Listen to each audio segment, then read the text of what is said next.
Brought to you by Himalaya Pure Hands. सेहत का ये एपिसोड आप तक लाए हैं Himalaya pure hands hand wash. Himalaya का कहना है कि इसमें है शुद्ध तुलसी के गुण। ये आपको देता है 99.9% जर्म प्रोटेक्शन और रखे आपके हाथों को जर्म्स से सुरक्षित। साथ ही इसका पीएच बैलेंस फॉर्मूला रखे आपके हाथों को सॉफ्ट। हमें सेहत पर मेल आया नमन का। लखनऊ के रहने वाले हैं। पिछले साल उनका बेटा पैदा हुआ था। अभी वो 1 साल का भी नहीं हुआ है, पर कुछ महीने पहले उन्होंने अपने बेटे में कुछ बदलाव नोटिस किए। उनके बच्चे के सिर का साइज काफी ज्यादा बढ़ गया था। इसका असर चेहरे पर भी पड़ रहा था। चेहरे का शेप अपने आप बदलने लगा। आंखें ज्यादा धसी हुई लगने लगी थी। अब इतना छोटा बच्चा अपनी तकलीफ तो बोल नहीं पाता है। नतीजा ये हुआ कि वो बहुत ज्यादा रोता था। उसको चुप कराना मुश्किल था। नमन ने अपने बेटे को एक डॉक्टर को दिखाया। पता चला उनके बेटे को क्रेनियोसाइनोस्टोसिस नाम की कंडीशन है। मोटा माटी समझें तो इसमें सिर का आकार बदल जाता है, सिर का साइज बढ़ जाता है, चेहरे का आकार भी बदल जाता है। अब डॉक्टर ने नमन को अपने बेटे की सर्जरी करवाने की सलाह दी है।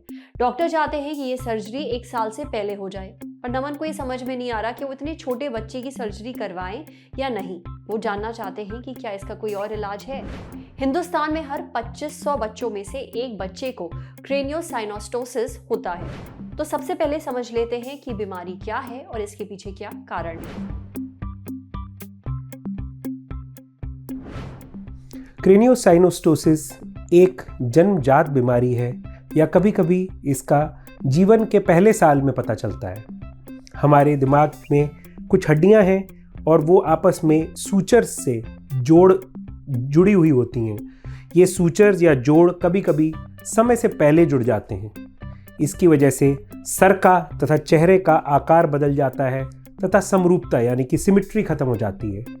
इसी बीमारी को साइनोस्टोसिस कहा जाता है।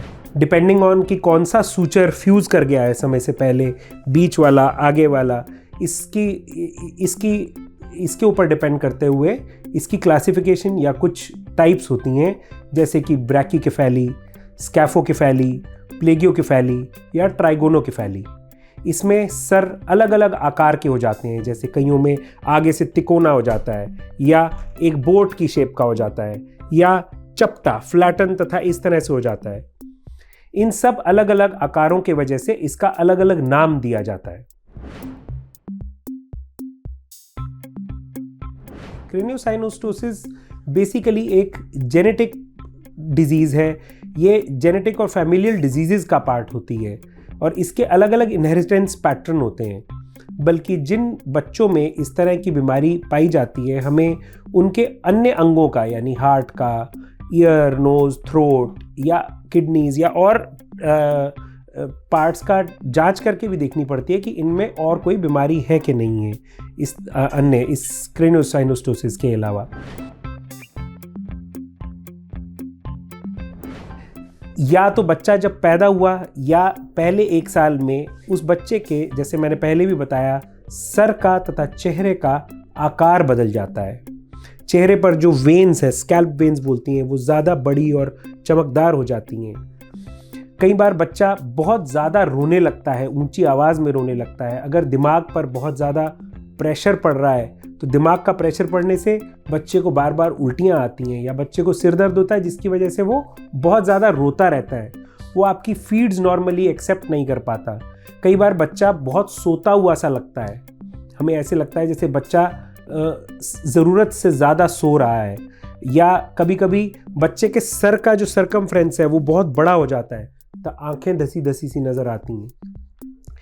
इनमें से अगर कोई भी लक्षण आपको महसूस होता है कि बच्चे में या तो जन्म से या पहले साल में आपने महसूस किया है, तो हमारी सलाह यही रहेगी कि आपको उसको, पेशेंट को, बच्चे को लेकर एक न्यूरोसर्जन के पास जाना चाहिए। कई बार न्यूरोसर्जन नहीं अवेलेबल होता तो आप एक पीडियाट्रिशियन को दिखा सकते हैं, एक बच्चों के डॉक्टर को दिखा सकते हैं।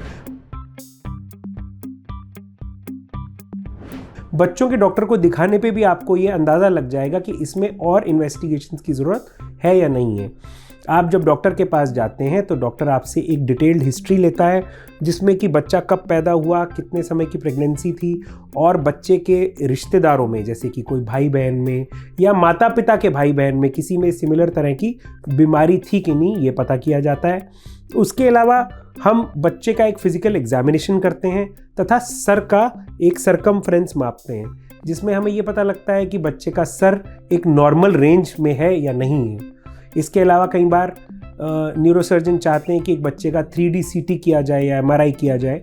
कुछ ये रेडियोलॉजिकल इन्वेस्टिगेशंस भी करनी ज़रूरी पड़ सकती हैं। इसका ट्रीटमेंट मेनली सर्जिकल है, शल्य चिकित्सा ऑपरेशन से ही किया जाता है। जनरली पहले 1 साल के अंदर ही हम ये सर्जरी करना पसंद करते हैं, क्योंकि बच्चे की जो हड्डियां हैं, छोटे बच्चे की सॉफ्ट, नर्म तथा मुलायम होती हैं, जिन पे ऑपरेशन करना आसान होता है। हमारे ऑपरेशन के 2 लक्ष्य होते हैं। एक कि दिमाग पर प्रेशर कम किया जा सके ताकि दिमाग की नॉर्मल ग्रोथ हो सके। नंबर 2 कि दिमाग तथा चेहरे के जो विकार हैं, जो एसिमेट्री है, जो कुरूपता है या जो एसिमेट्री है, उसको हम ठीक कर सकें। इसके लिए जनरली एक मल्टी डिसिप्लिनरी अप्रोच की ज़रूरत होती है। हमें एक अच्छे एनेस्थेटिस्ट की, जो बच्चों के ऑपरेशन में उनको बेहोशी दे सकें, एक अच्छी क्रिटिकल केयर टीम की, तथा कभी कभी न्यूरोलॉजिस्ट तथा प्लास्टिक सर्जन्स की भी आवश्यकता पड़ती है। डॉक्टर हिमांशु का कहना है कि अगर आपके बच्चे की पैदा होने के फौरन बाद या पहले 1 साल में जो बताए गए लक्षण हैं वो आपको दिख रहे हैं तो देरी ना करें, फौरन एक न्यूरोसर्जन को दिखाएं, नहीं तो एक बच्चे के डॉक्टर को दिखाएं। साथ ही बिल्कुल भी घबराने की जरूरत नहीं है, इस कंडीशन को सर्जरी की मदद से ठीक किया जा सकता है, पर सही समय पर इलाज लेना जरूरी है। अब बढ़ते हैं सेहत के अगले सेगमेंट की तरफ, जानते हैं हेयर ट्रांसप्लांट के बारे में हमारे अगले सेगमेंट तन की बात में। जब सब कुछ ट्राई करने के बाद भी हेयर लॉस नहीं रुकता है तो फिर क्या किया जाए? कई लोग बहुत पतले बालों या फिर गंजेपन को लेकर सहज महसूस नहीं करते हैं, वो कैसे भी करके घने बाल वापस चाहते हैं, तो ऐसे में हेयर ट्रांसप्लांट एक अच्छा ऑप्शन माना जाता है।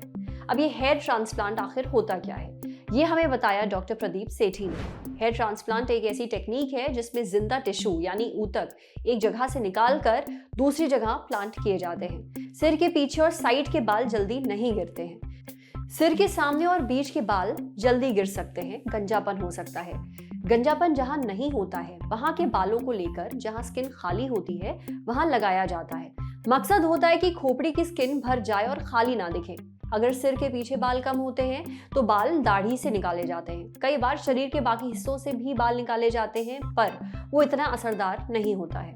बालों को पूरा रूट से निकाला जाता है, स्किन समेत निकाला जाता है, उसी को सिर पर मौजूद खाली जगह पर लगाया जाता है, पर बहुत ध्यान देकर।